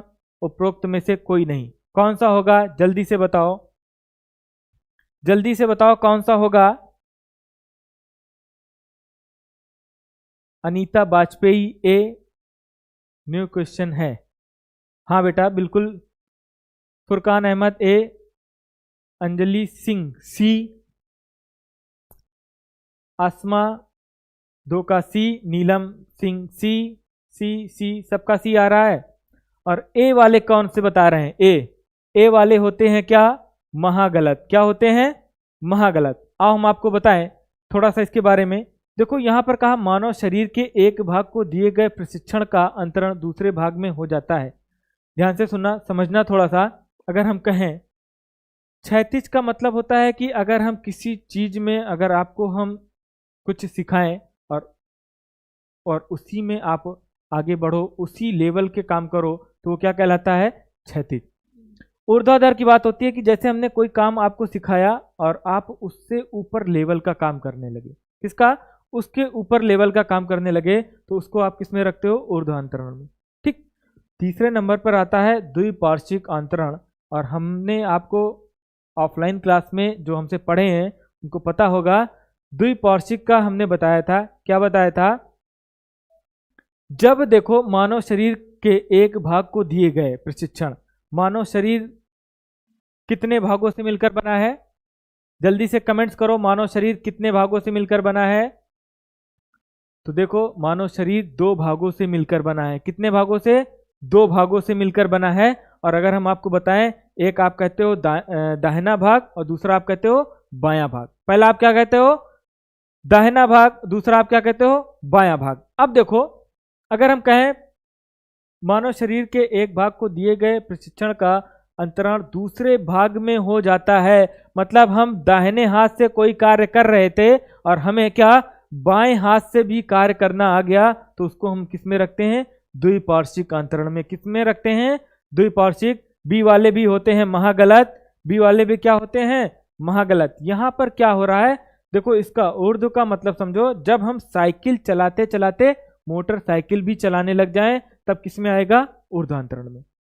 मतलब जो चीजें हम सीख रहे हैं और उससे ऊपर की चीज पर जाएंगे तो क्या होगा? ऊर्ध्वांतरण। और यहां पर जो चीजें हम सीख रहे हैं, साइकिल मान लो चलाना सीख रहे हैं, ठीक, और साइकिल से दूसरी साइकिल है साइकिल ही, लेकिन दूसरी वैरायटी की साइकिल हो गई। मान लो एक नॉर्मल साइकिल, दूसरी क्या हो गई? रेंजर हो गई। अगर हम उसको चला रहे हैं तो वो किस में आएगा? क्षैतिज में। ऊर्ध्व अंतरण की बात करें तो इसमें क्या होता है, जब हम कोई चीज़ चला रहे हैं, कोई चीज़ सीख रहे हैं और उससे ऊपर लेवल का अगर हम कार्य करने लग जाएं तो वो किस में आएगा? ऊर्ध्वांतरण में। और इसमें क्या होता है, जब हमारे शरीर का एक भाग को प्रशिक्षण दिया जाए, एक भाग को सिखाया जाए और दूसरा भाग भी हमारा काम करने लग जाए। जैसे आप देखते होंगे कि राइट हैंड से लिखना सिखा रहे हैं और राइट हैंड से लिखते लिखते लेफ्ट से भी लिखना सीख जाएं तो किस में आएगा? द्विपार्श्विक अंतरण में। अब समझ में आया कि नहीं? कैसे गलत कर दिया आप लोगों ने? चलिए, पायल सिंह, उसका प्रयोग फिजिकल और क्षैतिज। चलिए आगे बताइए। सबका सही हो गया तो कौन सा हो जाएगा? C option. ठीक।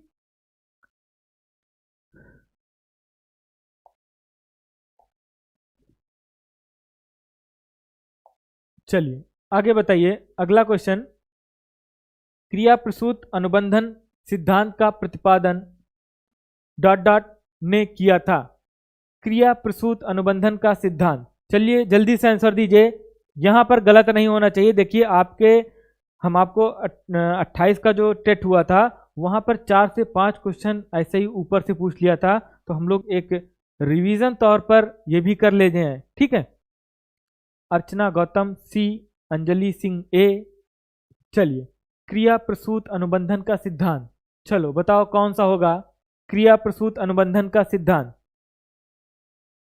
क्रिया प्रसूत अनुबंधन का सिद्धांत सबको पता होगा, किसने दिया, तो किसने दिया क्रिया प्रसूत अनुबंधन का सिद्धांत, स्किनर। किसने दिया, स्किनर।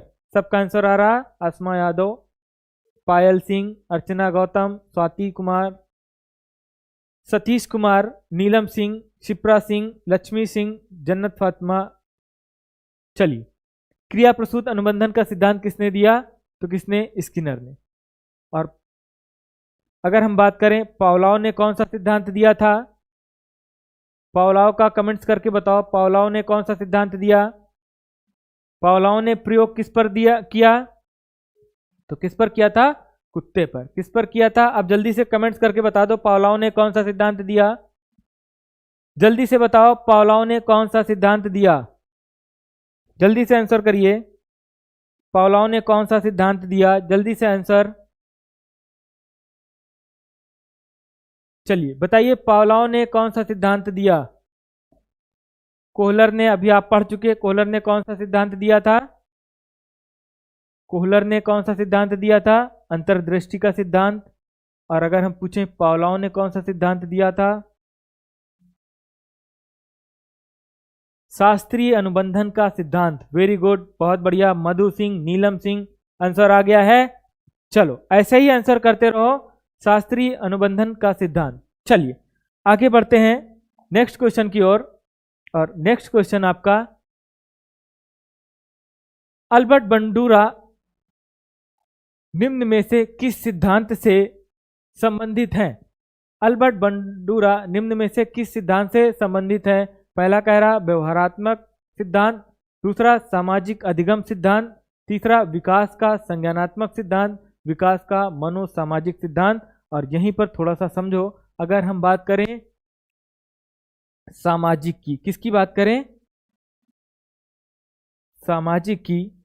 और सामाजिक में देखो, अगर हम कहें सामाजिक में अगर आप क्या लगा देते हो, मनोसामाजिक, क्या लगा देते हो, मनोसामाजिक, तो कौन सा हो जाएगा, मनोसामाजिक लगा दें तो कौन सा हो जाएगा,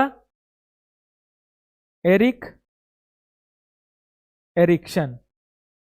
कौन सा हो जाएगा, एरिक्शन। अगर हम मनोसामाजिक लगा दें तो कौन सा हो जाएगा, एरिक्शन, ठीक। और अगर हम सामाजिक के साथ सामाजिक संस्कृत जोड़ दें, कल्चर की बात कर दें, सांस्कृतिक की बात कर दें, तो आप क्या बताओगे, सामाजिक संस्कृत पर चले जाओगे, वाइगॉस्की। किस पर, वाइगॉस्की।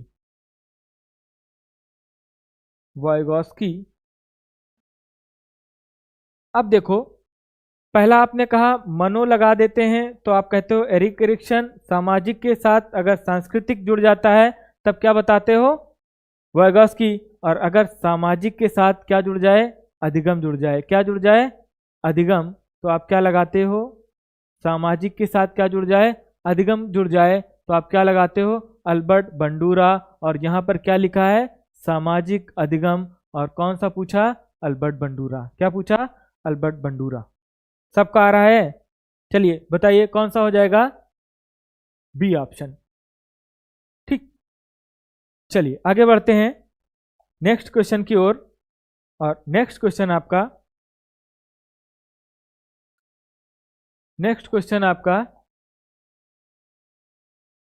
चलिए नेक्स्ट क्वेश्चन, सामाजिक आयु का प्रत्यय दिया, मानसिक आयु का प्रत्यय दिया, किसका, मानसिक आयु का प्रत्यय दिया। जल्दी से कमेंट्स करके बताओ किसने दिया, देखिए जीन पियाजे की थ्योरी में हमने बताया होगा कि जीन पियाजे के मित्र कौन थे, बिने और साइमन। कौन थे, बिने और साइमन। तो यहां पर अगर मानसिक आयु का प्रत्यय की बात करें तो किसने दिया, बिने और साइमन। कितने लोगों का सही है, जल्दी से आंसर दो। सतीश कुमार बी। कितने लोग आंसर दे रहे हैं, जल्दी से आंसर दो। Anjali Singh B, Madhu Singh B, Neha Jaiswal B, Narmata Singh B, Payal Singh, Madhu Singh B, Anish Ahmad B, Binny Simon. ठीक, चलिए सबका सही हो गया, किसी का गलत नहीं हुआ। चलिए ठीक है, आगे चलते हैं और नेक्स्ट क्वेश्चन की ओर। और नेक्स्ट क्वेश्चन आपका, सीखी हुई बात को स्मरण रखने या पुनः स्मरण करने की सफलता असफलता को कहते हैं। ध्यान से समझना, सफलता नहीं पूछ रहा है, असफलता को कहते हैं। सीखी हुई बात को स्मरण रखने या पुनः स्मरण करने की असफलता को कहते हैं। असफलता की बात कर रहा है, असफलता। यहां पर पढ़ लेना ध्यान से, क्या कह रहा है, असफलता की बात कर रहा है। तो कौन सा हो जाएगा, मान लीजिए आप अपने दिमाग में कोई बात रखते हैं स्मरण में, तो वो क्या कहलाएगी, स्मृति। ठीक, और अगर यहां पर असफलता की बात कर दिया और कल्पना की तो बात ही नहीं करना। ठीक, और ध्यान अलग चीज हो गई। और यहां पर देखो, अगर हम बात करें असफलता, मतलब कोई चीज आपको याद करनी है और उसको पुनः अगर स्मरण करना चाहते हो और उसमें असफल हो, तो वो क्या कहलाती है, विस्मृति। क्या कहलाती है, विस्मृति। सबका सही हो रहा है, चलिए सबका सही हो रहा है। आते हैं अगले नेक्स्ट क्वेश्चन की ओर। और अगला क्वेश्चन आपकी स्क्रीन पर, विकासात्मक कार्य के प्रत्यय के प्रतिपादक थे। चलो, किसी का गलत नहीं होना चाहिए, किसी का गलत नहीं होना चाहिए, इसका आंसर दो सब लोग। विकासात्मक कार्य के प्रत्यय के प्रतिपादक थे, पहला कह रहा हैविंग हस्ट है ये। ठीक है, हैविंग हस्ट, हैविंग हस्ट। चलो बताओ कौन सा होगा, हॉलिंग वर्ड, जीन पियाजे, हॉल।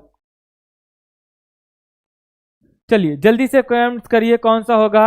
मधु सिंह ए, पायल सिंह, जीन पाइजेट, आसमा 17 का ए, अंजलि ए, शीला गुप्ता बी, सतीश ए। तो बी वाले होते हैं क्या, महागलत की श्रेणी में। जीन प्याजे वाले भी होते हैं महागलत, डी वाले भी महागलत। तो विकासात्मक कार्य की बात करेगा, ध्यान से सुनना, अगर हम विकासात्मक सिद्धांत की बात करते तब किस पर जाते, जीन प्याजे पर। किस पर जाते, जीन प्याजे पर। अगर हम विकासात्मक सिद्धांत की बात करते तब किस पर जाते, जीन प्याजे पर। और हमसे पूछ रहा विकासात्मक कार्य के प्रत्यय के प्रतिपादक थे, तो कौन थे, हैविंग हस्ट। चलो ठीक है, हैविंग हस्ट, सबका सही हो गया। आते हैं नेक्स्ट क्वेश्चन की ओर। और नेक्स्ट क्वेश्चन, चलिए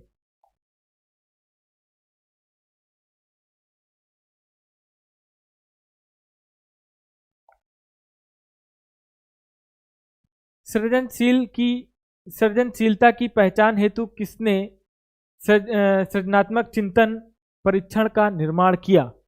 चलो देखो, नए नए क्वेश्चन बन रहे हैं, बिल्कुल नए नए क्वेश्चन आ रहे हैं, गलत मत करना, ठीक है। और बहुत ही बढ़िया क्वेश्चन की सीरीज आई हुई है, गलत नहीं करना है बिल्कुल।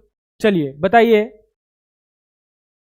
सृजनशीलता की पहचान हेतु किसने सृजनात्मक चिंतन परीक्षण का निर्माण किया।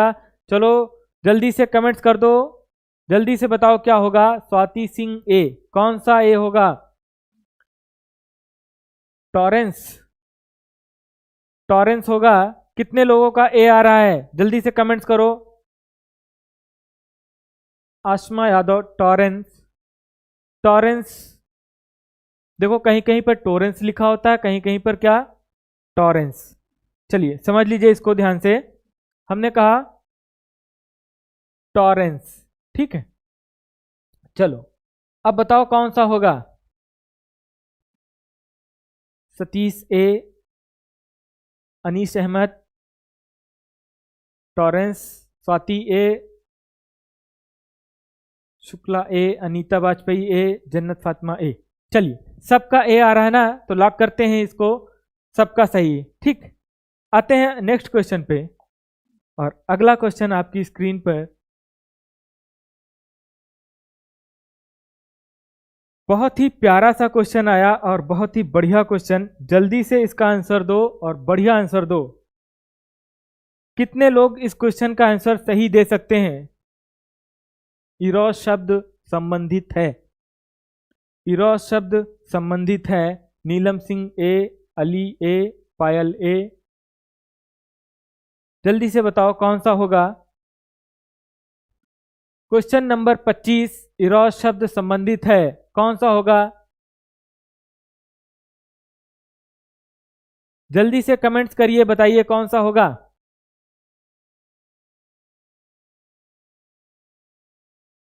जन्नत फातिमा यस सर, नीलम सिंह ए। चलिए इसका बताइए क्या होगा। रश्मि तोमर ए। आइए समझते हैं, थोड़ा सा इसका कॉन्सेप्ट क्लियर कर लें ताकि हम लोग आगे कभी गलत ना करें।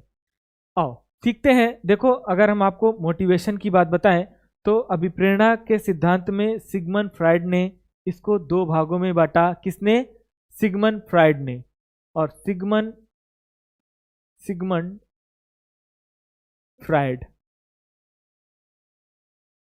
ध्यान से समझना, इन्होंने अभिप्रेरणा मोटिवेशन में इन्होंने इसको दो भागों में बांटा मोटिवेशन में।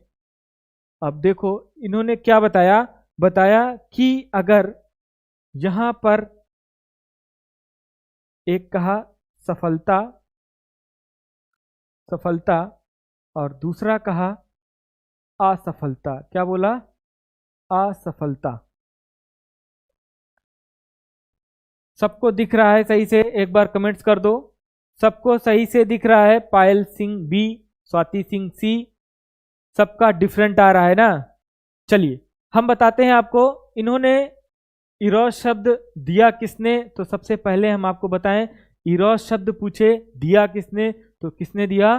सिगमंड फ्राइड ने। और मोटिवेशन चैप्टर जब आप पढ़ते हो तो वहां पर इन्होंने बताया कि जब व्यक्ति को सफलता प्राप्त होती है या असफलता, दो ही चीज होती है, या तो उसको सफलता प्राप्त होगी या असफलता प्राप्त होगी। ठीक, तो यहां पर अगर हम आपको बताएं, सफलता में इन्होंने कहा, क्या कहा? इरोस। क्या बोला? इरोस। अब देखो यहां पर इन्होंने कहा जब आदमी को सफलता मिलती है तो उसको क्या होती है?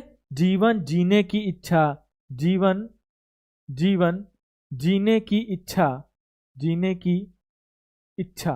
कहीं कहीं पर आपको ऐसे ही डायरेक्ट मिल जाएगा। जीवन जीने की इच्छा किससे संबंधित है? तो किससे संबंधित है? इरोस से। किससे संबंधित है? इरोस से।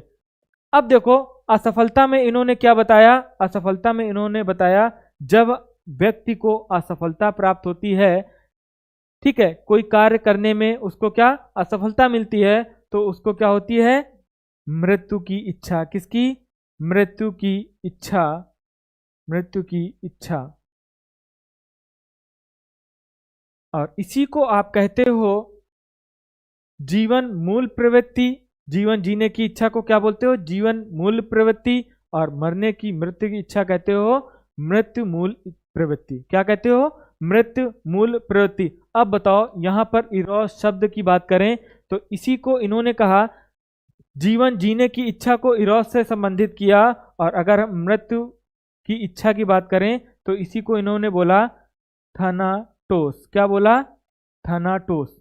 अब देखो अगर क्वेश्चन बना तो 3 से 4 टाइप का क्वेश्चन बना। पहला तो बना कि इरोस शब्द पूछा या थानाटोस शब्द पूछा, किसने दिया? तो किसने बताओगे? Sigmund Freud. किसने बताओगे? Sigmund Freud. और अगर आपसे पूछे जीवन मूल प्रवृत्ति या जीवन जीने की इच्छा किससे संबंधित है? तो इरोस से संबंधित है। और अगर आप कहोगे इसमें सफलता प्राप्त होती है, और जब आदमी व्यक्ति को सफलता मिलती है तो उसको जीवन जीने की इच्छा होती है, और उसी को क्या बोला इन्होंने, इरोस। क्या बोला, इरोस। और असफलता, जब व्यक्ति को असफलता मिलती है तो वो क्या, मृत्यु की इच्छा, मतलब मृत्यु मूल प्रवृत्ति। तो कौन सा ऑप्शन हो जाएगा, बी ऑप्शन। कितने लोगों का बी आ रहा था, चलो एक बार कमेंट्स करके बताओ कितने लोगों का बी आ रहा था। चलिए, Anita Vajpayee ji B, Neha Jaiswal B, Anish Ahmad Khan Meerut B, Aliyakib B, Anita Vajpayee B, Matin Ali B, Anshika Shukla B, Anita Vajpayee B. चलिए, सबका आई होप सबको समझ में आया होगा बढ़िया से। तो इस सेशन को ज़्यादा से ज़्यादा शेयर करिए, लाइक करिए और हमारे सब्सक्राइब बढ़ाइए, ठीक है। और इसी टाइम पर, इसी समय पर हम डेली आपको मिलेंगे 4 बजे से। और जब तक आपका एग्ज़ाम नहीं हो जाता, 23 को आपको लाना है CDP में कितना, 30 में 30। मेरा भी बी ऑप्शन था सर। मधु सिंह जी बेटा आपका भी बी, शिप्रा सिंह का भी, राज मंत्रा बी। चलिए, सबका भी आ रहा है। चलिए, तो आपको थोड़ा सा तैयार हो जाना है बिल्कुल पेपर के स्ट्रेटजी से। और हम आपको बताएं, अगर CDP के सब्जेक्ट को आप मजबूत कर लेते हो तो आपको यहाँ से बहुत आसानी से आप 30 में 30 करके आते हो। और अगर 30 में 30 नहीं सी हुआ तो 27-28 तक आप ले जाते हो। और यही आपका क्या करता है, नंबर बढ़ाता है। यही आपका नंबर गेनर सब्जेक्ट है। ये हो गया, हिंदी हो गया। तो आपको एक स्ट्रेटजी बना के चलनी है कि जो सब्जेक्ट हमें आसान है या जिससे हम बेहतर नंबर ला सकते हैं, तो उस पर थोड़ी सी मेहनत कर दें। तो हमारे साथ बने रहिएगा, डेली आपको 4 बजे मिलेंगे, ठीक है। तो इसीलिए हम जितने अच्छे से अच्छे क्वेश्चन होंगे आपको प्रोवाइड कराएंगे और बढ़िया बेहतर तरीके से समझाएंगे। तो चलिए, आज हमारी क्लास कैसी लगी सब लोग कमेंट्स करके बताओ, ठीक। मिलते हैं नेक्स्ट डे, नेक्स्ट टाइम पर, ठीक। इसी समय पर मिलेंगे, 4 बजे से मेरी क्लास होगी। चलिए, आज के लिए इतने ही रखते हैं। Thank you class.